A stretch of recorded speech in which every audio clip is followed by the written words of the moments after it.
Y una vez culminado el discurso del presidente de la República, Luis Lacalle Pou, ante la Asamblea General, nosotros le damos la bienvenida al director de Factum, Eduardo Botinelli. Bienvenido, Eduardo, un gusto de que estés aquí. ¿Qué tal? Buenas noches, ¿cómo están? Para realizar en la medida que se pueda un análisis inmediato de lo que ha sido esta exposición del presidente de la República en 1 hora 8 minutos. Sí, bueno, este tipo de discursos son difíciles de digerir rápidamente, primero por la extensión y por la cantidad de elementos que se mezclan, sustantivos y sustanciales, de concepciones filosóficas, ideológicas, con un montón de datos que hacen a la rendición de cuentas, digamos, ¿no?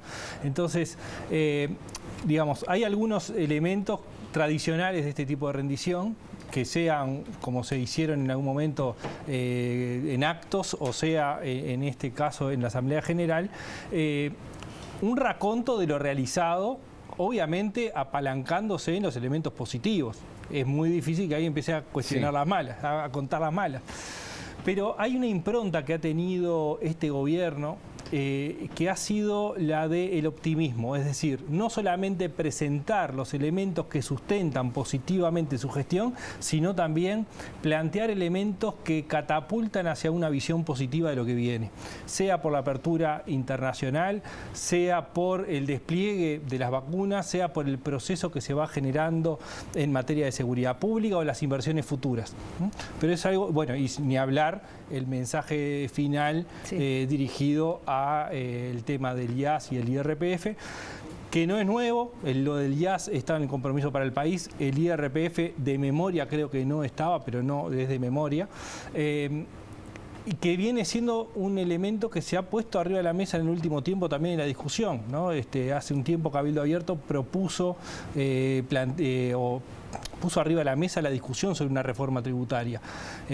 Lo que no hay menciones a ese tipo de cosas, pero en principio plantea eso, digamos, el escenario positivo y el optimismo hacia cosas futuras que se vienen. Y se apoya fundamentalmente, Eduardo, como bien decías, en cifras, en números, en hechos tangibles. Y una frase que repitió a lo largo de este discurso fue datos, no relatos. No lo dijo en una oportunidad, lo dijo en varias oportunidades a lo largo de su oratoria. Bueno, ese es otro elemento que decía, bueno, se mezclan elementos ideológicos con elementos numéricos de realizaciones. Bueno, acá también, en este tipo de actividades, se mezclan lo que es la gestión de lo que es pseudo campaña electoral, digamos, ¿no? Porque es pseudo posicionamiento político, pero haciendo referencias a la oposición. De hecho, hace un par de menciones al Frente Amplio, hace una mención a Tabaré Vázquez con el tema del Plan Bucal y hace un reclamo a la Intendencia de Montevideo y de Canelones con temas ambientales, ¿no? Con un proyecto ambiental. Entonces, se juntan un poco siempre en estos contextos esos elementos vinculados a política, digamos, de político partidaria o de gobierno con oposición. Y en base a lo que yo percibí, la primer mención a la LUC, que lo menciona, lo dice, de hecho, esto está en la LUC, es la dignificación policial. Ahí es cuando realiza el primer pasaje e incursiona. Esto está gracias a la ley de urgente consideración, jerarquizar a la policía. Sí, de hecho, ha sido uno de los elementos centrales de la campaña por el no, el tema de la seguridad pública. Y ahí él dice, bueno, hay 3 pilares. Uno son las herramientas jurídicas que se dan a la policía y la menciona, la ley de urgente consideración. Permitime 30 segundos para ver ese momento exacto en el que el presidente de la República hablaba de este tema. En 25 días vamos a tener una instancia prevista constitucionalmente sobre una ley. Una vez más vamos a ir a las urnas con discusiones firmes y fuertes, pero civilizadamente. Yo me vengo muy orgulloso cada vez que salgo del país. Al Uruguay lo ven como un país excepcional. E insisto, no es por este gobierno, nadie hace excepcional un país en 2 años. Es por una tradición histórica. Y en estos momentos turbulentos a lo largo y ancho del mundo, eso es un hándicap a favor inconmensurable. Y ahí básicamente también hablaba del referéndum, obviamente, y justamente moderando entre lo que nosotros hicimos bien, lo que otros gobiernos también hicieron bien, en base a la democracia plena que tenemos, más allá de las diferencias marcadas. Sí, en términos generales fue un discurso que no generó rispideces, digamos, fue bastante conciliador, Sí, más sí. allá de marcar algunos puntos, como este que decía de la Intendencia de Montevideo y Canelones con el tema ambiental. Bueno, sin dudas, eso de datos, no relatos, sí, era marcar una diferencia. Pero, digamos, dentro de un contexto conciliador y que el cierre busca ser aún más conciliador, incluso con la referencia que hace a la construcción del hospital de clínicas, del nuevo hospital de clínicas como obra 2030, ¿no? Es decir, bueno, y marcando el bicentenario de la Constitución. Entonces, este llamado final que hace una referencia al tema del referéndum, no lo hace, digamos, tomando postura, ¿no? Ese cierre busca ser más conciliador. Tomó postura en elementos anteriores, cuando habló de la seguridad pública, cuando habló de la portabilidad numérica y cuando marca el tema datos, no relatos, para ejemplificar algunos elementos. El cierre pasa a ser más conciliador, buscando justamente el valor del Uruguay e incluso haciendo referencias a sus viajes en el exterior. Pues sabés que él dice, vamos, bueno, va ministerio por ministerio, ¿no? Dice, 3.000 viviendas, vamos por 5.000 más. Hemos creado un Ministerio de Ambiente, dándole la jerarquía al transformarse solo en un Ministerio de Ambiente. Habla mucho del Mides. No habla nada de Salinas prácticamente, porque si ustedes hicieron encuestas el año pasado, si uno le pregunta a la población, más allá que haya votado el Partido Nacional o la coalición multicolor, y te dicen cuáles son los ministros destacados, si no te lo nombran primero, te lo nombran segundo el ministro de Salud Pública. Bueno, prácticamente no mencionó... La única mencionada fue Arbeleche. Fue Arbeleche la única mencionada, ¿no? Es decir, bueno, hubo una... Bueno, no mencionó a casi ninguno de los ministros, solamente mencionó a la ministra Arbeleche. Saludó a los comandantes de las tres fuerzas, ¿no? Como un paso que da, digamos, protocolar, pero no mencionó gestiones particulares, ¿no? Incluso alguna que parecía un agradecimiento especial parecía que podía ser caso de turismo y era a los operadores, ¿no? Es decir, no hubo referencias específicas a los ministros. Lo que sí quizás también pueda ser marcado es que él habló del gobierno de la coalición. En un pasaje incluso dice, bueno, gobiernos del Partido Colorado, gobiernos del Frente Amplio, gobiernos como este de la coalición. No marcó como un gobierno del Partido Nacional, que ha sido tema que hemos analizado varias veces, de cómo es el funcionamiento, ¿no? Es decir, en el discurso él lo plantea como un gobierno de la coalición multicolor, ¿no? Por más que no haga referencias específicas. Sí, en algún momento Sanguinetti, ¿te acordás que lo escribió en Correo de los Viernes, no? Sí, claro.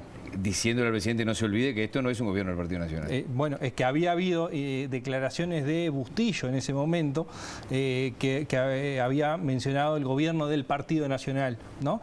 Y en el accionar, lo hemos hablado varias veces, ese reclamo de que efectivamente haya decisiones en conjunto. Fue un mensaje oportuno utilizar esta instancia para decirlo además. Y bueno, claro, porque termina, digamos, de alguna forma menciona que este no es solamente un gobierno del Partido Nacional, ¿no? Por más que los énfasis puestos en los distintos ministerios tiene que ver con la coyuntura y tiene que ver también a cuáles le dio más trascendencia, ¿no? Es decir, Ministerio de Transporte, Ministerio del Interior, Ministerio de Economía, de Salud habló fundamentalmente de las vacunas y eso tiene que ver también con que es uno de los caballitos de batalla, digamos, del gobierno, es decir, en cómo es un elemento de éxito para el gobierno haber logrado la masividad en la vacunación, con lo cual permitió llevar adelante los planes vinculados a la economía, vinculados a la actividad empresarial, de empleo y demás, que logra la recuperación en el tiempo o más rápido incluso de lo previsto. Vamos a ver el tramo de las vacunas, por favor.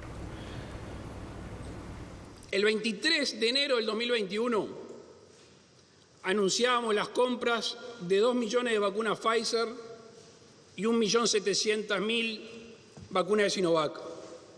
El 25 de febrero recibíamos las primeras 192.000 dosis de Sinovac. El 27 y el 28 los vacunadores de todo el país recibieron su primera dosis. El 1 de marzo